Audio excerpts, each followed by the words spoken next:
3, 2024, News Report 1. On the 35th anniversary of the Tiananmen Square incident, the United States Consulate General in Hong Kong and Macau, along with the European Union office in Hong Kong and Macau, placed electronic candles on the windows on the evening of June 4 to commemorate this historic moment. The faint candlelight attracted many Hong Kong citizens to stop and watch, taking photos. The U.S. Consulate General in Hong Kong and Macau and the Canadian Consulate General in Hong Kong and Macau also posted photos of the candles on Facebook, emphasizing Canada's responsibility to defend human rights and freedoms and standing with all those prevented from exercising their rights. The British Embassy in China posted a video on Twitter showing the headline of the People's Daily on June 4, 1989, gradually disappearing and eventually turning into a blank page, reminding people that the peaceful protests in Tiananmen Square ended in tragedy 35 years ago, calling for remembrance of history and not forgetting memory. At a press conference on June 4, Japan's Chief Cabinet Secretary Hayashi said that the Japanese government believes that freedom, respect for basic human rights, and the rule of law are universal values of the international community and should be guaranteed in China as well. The Japanese government has consistently conveyed this position to the Chinese government and strongly demands that China safeguard human rights, including at the United Nations Human Rights Council. In Tokyo's Chiyoda Ward, a memorial event for the victims of the Tiananmen Square massacre was held on the evening of June 3, attended by 50 Chinese residents, Hong Kong residents, and members of Japanese human rights organizations living in Japan. NHK's overseas news program aired a TV program commemorating the Tiananmen Square incident at noon on June 4, but it was blocked in China, and NHK's program screen displayed color bar signal abnormalities. News Report 2. The Taiwan Ministry of National Defense pointed out that on the 35th anniversary of the Tiananmen Square incident, the People's Liberation Army sent 23 aircraft to operate around Taiwan, with 16 aircraft crossing the median line of the Taiwan Strait into Taiwan's airspace. In addition, on June 3, 19 PLA aircraft, 8 warships, and 4 Coast Guard ships were active around Taiwan, with 17 aircraft crossing the median line of the Taiwan Strait into Taiwan's airspace. PLA aircraft even approached Taiwan from the north, central, and south directions, with the closest distances being 42 nautical miles from Keelung, 56 nautical miles from Taichung, and 57 nautical miles from Orchid Island. The Taiwan Ministry of National Defense stated that the military dispatched aircraft and ships to respond and closely monitored the actions of PLA aircraft and warships using land-based missile systems. Additionally, according to the Liberty Times, the Taiwan Ministry of National Defense will cooperate with the Executive Yuan's instructions to deploy regular forces to protect national critical infrastructure such as petroleum, water, electricity, and communications, and deploy troops to prevent Chinese spies from causing damage during critical moments. According to the guidelines for the security protection of national critical infrastructure previously issued by the Executive Yuan, regional joint defense mechanisms will be used during peacetime, combined with the strength of the military and local governments to protect critical infrastructure. The arrangement of the Taiwan Ministry of National Defense aims to be prepared for war, as being prepared in advance enables effective response. News Report 3. According to the Central News Agency, representatives from 27 U.S. defense industry companies arrived in Taiwan on June 4 to attend the Taiwan U.S. Defense Industry Forum. The U.S. defense industry companies attending the forum include Lockheed Martin, Raytheon, and BAE Systems, with 2 more companies than the 25 from last year. Taiwanese legislator Wang Dingyu said on June 4 that the visit of U.S. defense industry companies this time is to seek cooperation opportunities and partnerships and establish cooperation relationships in the supply chain, providing Taiwan's industrial sector with the opportunity to become part of the U.S. defense supply chain. Representatives of U.S. defense industry companies will meet with President Lai Ching-te and visit the Chung-Shan Institute of Science and Technology and the aircraft manufacturer Aerospace Industrial Development Corporation. The Taiwan-U.S. Defense Industry Forum will discuss 3 main topics. First, domestically built aircraft and ships. second, the application of AI defense technology, and third, the development of drones. Taiwan is currently vigorously developing the drone industry, which combines its developed electronics industry and aerospace industry, giving Taiwan a unique advantage in the field of drones. News Report 4. Voice of America reported that on June 4, the Philippine military refuted China's accusations. The Global Times, a Chinese media outlet, released a video on June 2 provided by the Chinese Coast Guard, claiming that Philippine troops stationed on Renai Reef pointed guns at Chinese Coast Guard ships on May 19. In reality, on May 19, the situation was that a Philippine Navy aircraft airdropped supplies to Renai Reef, and 4 Chinese Coast Guard boats seized the supplies, pouring some of them into the water and occupying another part of the supplies. The spokesperson for the Philippine Navy South China Sea Affairs played the video of the incident at a press conference on June 4, explaining that the Chinese Coast Guard was only 5 to 10 meters away from the Philippine troops on Renai Reef, which was too close, and the Chinese Coast Guard seized the Philippine supplies. The Philippine troops held their weapons tightly only for self-defense and did not point guns at the Chinese Coast Guard. The Chief of Staff of the Philippine Armed Forces, Romeo Brawner, said at the press conference that the behavior of the Chinese Coast Guard was provocative, illegal, and unacceptable. Philippine soldiers can only be prepared for accidents. Brawner added that the Philippines has the right to self-defense and will continue to defend its sovereignty. News Report 5. U.S. Secretary of Defense Lloyd J. Austin III arrived in Cambodia for a brief visit on June 4 and met with the President of the Cambodian Senate, Hun Sen, to discuss how to strengthen defense relations to support regional peace and stability. U.S. officials said that the U.S. is very aware of the challenges faced by the U.S. and Cambodia and has clearly expressed its views on its interests. U.S. Department of Defense officials also mentioned that Hun Sen's son, Hun Manet, studied at West Point Military Academy and is more inclined to ally with the United States than his father. Austin is also a graduate of West Point Military Academy, so he and Hun Manet are alumni. However, Cambodia is highly economically dependent on China. Last year, Cambodia received $4.92 billion in foreign investment, with 32% coming from China. In addition, according to a report by the Wall Street Journal in July 2019, China and Cambodia signed a secret agreement allowing the Chinese military to use the Ream naval base for 30 years, with automatic renewal every 10 years thereafter. Under the agreement, China can deploy military personnel, store weapons, and berth warships at the Ream naval base. The Ream Naval Base is located at the entrance to the Gulf of Thailand, close to the South China Sea and the Strait of Malacca, a key maritime passage to the Pacific Ocean and the Indian Ocean. In April of this year, a report by the Center for Strategic and International Studies pointed out that 2 Chinese cruisers had been docked at the Ream Naval Base since December last year, forming an almost permanent deployment. Prior to this, the Ream Naval Base had been the site of joint training and exercises between the U.S. and Cambodian navies, but Cambodia dismantled U.S. facilities in October 2020 and built new Chinese facilities. Deputy Chairman of the House Armed Services Committee, Congressman Rob Wittman, in a document issued in May, pointed out that diplomatic intervention is no longer enough to stop China's military deployment in Cambodia and called on the U.S. government to respond quickly and forcefully. Defense Secretary Austin's visit to Cambodia is to address this situation. News Report 6. According to Nikkei Asia, the Australian government announced on June 4 that it has amended its conscription rules to allow foreign citizens to join the Australian Defence Force, ADF, and provide them with a fast-track path to citizenship.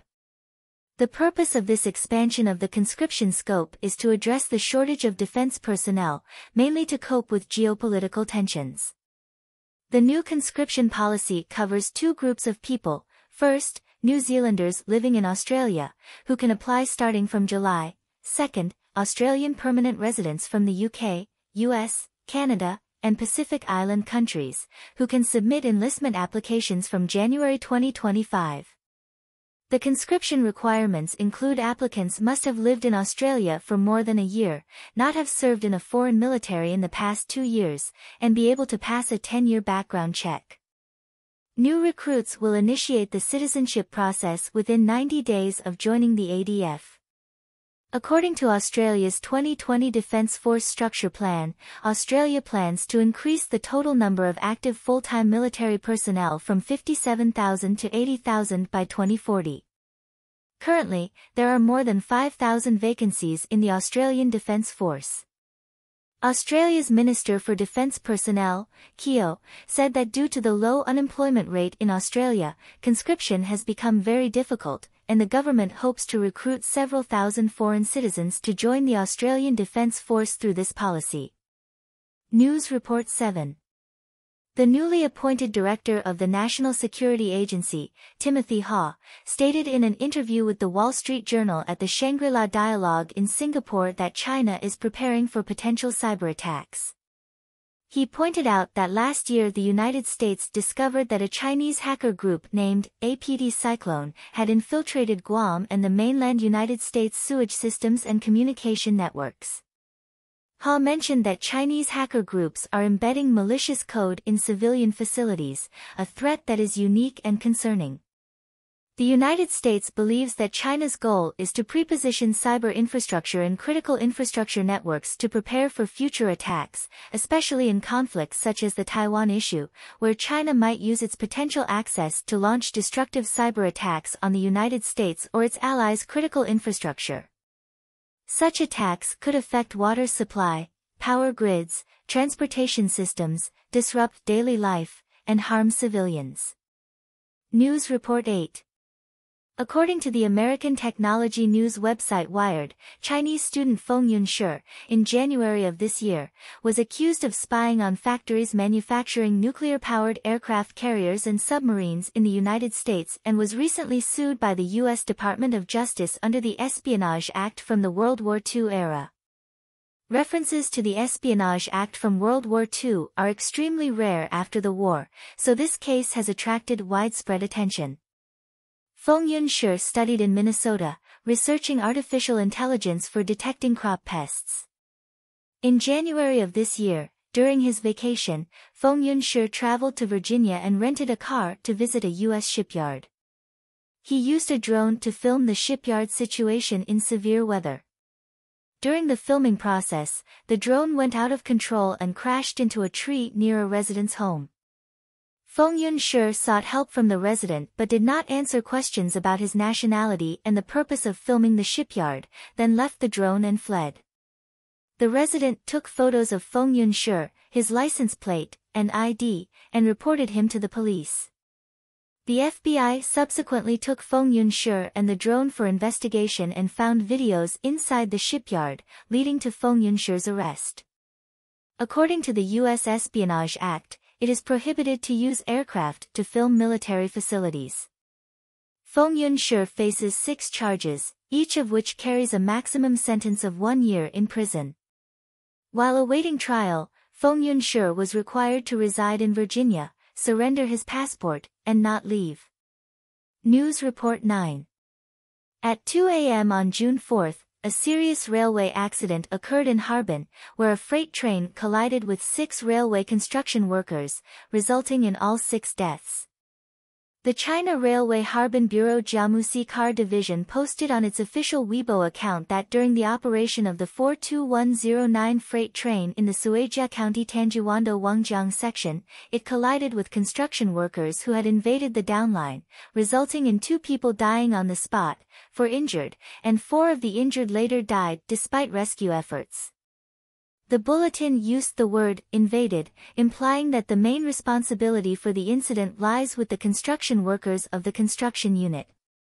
However, some netizens questioned whether the railway was shifting blame, as construction workers should not have been on the railway line if there were no arrangements. Some believe this could be a scheduling issue, as theoretically, if there were workers on the construction site, the train should not have been running on that line. News Report 10. Pengpai News reports that China's banking industry is facing an increase in non-performing and overdue loans, prompting it to recruit debt collection personnel to address this challenge. China's banking industry typically outsources debt collection business, often layer by layer. In May last year, 179 employees of the debt collection company Hunan Yongxiong were investigated by the police for violent debt collection, and the company announced that it would be shut down for rectification. On April 30 this year, the Shanghai Banking Regulatory Bureau of the China Banking and Insurance Regulatory Commission fined Xinya Bank 400,000 yuan for inadequate management of outsourced debt collection agencies. Due to the tight funds in the banking industry, more and more banks are starting to recruit debt collection personnel on their own. For example, the Three Gorges Bank announced on May 31 the recruitment of senior debt collection managers, senior telephone collection personnel, and 7 other positions, requiring applicants to have more than 5 years of debt collection management experience and rich debt collection skills, and be able to independently lead debt collection skills training and task achievement. In addition, Everbright Bank announced on June 3 the recruitment of 3 telephone debt collection personnel responsible for timely telephone notification to customers and recording repayment information, etc. WeBank, as a bank under Tencent, also announced on May 29 the recruitment of debt collection personnel, preparing to collect overdue payments by phone. News Report 11. Taiwan's Bluebird action has expanded to the United States. On June 4, New York Times, LED screens in Times Square will play advertisements supporting Taiwan. The advertisement includes slogans such as "Stand with Taiwan" and "Taiwan is a beacon of democracy," featuring images of the Taiwan 101 building, the Formosan black bear, bubble tea, and the map of Taiwan.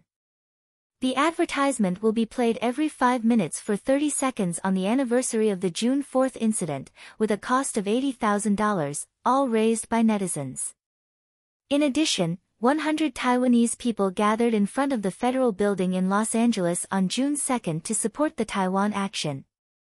At the rally, participants stepped forward to chant slogans to passing vehicles, winning the support of many drivers honking their horns. Wu Xiaofeng, the initiator of the Bluebird action, stated that the Kuomintang and the Democratic Progressive Party, under the guise of parliamentary reform, have passed laws through abuse of power that are not only unjust in procedure but also potentially affect national security and harm Taiwan's sovereignty. He emphasized that if there is a sincere desire for parliamentary reform, there should be good communication with all camps, rather than using aggressive means to pass laws. News Report 12. The Japanese chain drugstore Daigua has recently been pursued by the National Tax Agency for 300 million yuan in taxes. The reason is that the store has been selling cosmetics to Chinese tourists at duty-free prices for a long time, and these tourists eventually resell the goods. In Japan, a 10% consumption tax is required for shopping, but tourists can apply for duty-free shopping. However, if tourists resell the purchased goods, they cannot enjoy duty-free treatment. An investigation by the Osaka National Tax Bureau found that Daigua Drugstore's Chua Store and Dotonbori Store are often visited by Chinese tourists, who are often led by Chinese tour guides. The National Tax Agency found that these Chinese tourists purchased large quantities of cosmetics and medicines, then brought them back to China for resale, effectively acting as purchasing agents. The National Tax Agency determined that the 2 Daigua drugstore stores had sold 3 billion yen worth of goods duty-free since 2019 and underreported 300 million yen in consumption tax, hence the fine. Daigua Drugstore has already paid the consumption tax that should have been paid by tourists and stated that it has corrected this loophole. The loophole refers to the fact that if goods are purchased on behalf of others, duty-free treatment cannot be enjoyed. News Report 13. OpenAI announced on June 4 that ChatGPT had a malfunction at 3 a.m. Eastern Time. Netizens reported that whether they used a phone or a computer to open ChatGPT, they encountered an error gateway screen. Some developers said this could be the largest-scale malfunction since ChatGPT was updated to GPT-40, possibly due to a back-end server failure. ChatGPT's service gradually returned to normal by 7 a.m. Eastern Time. Prior to this, ChatGPT also experienced a large-scale crash in November last year, during which the service was suspended for more than 12 hours.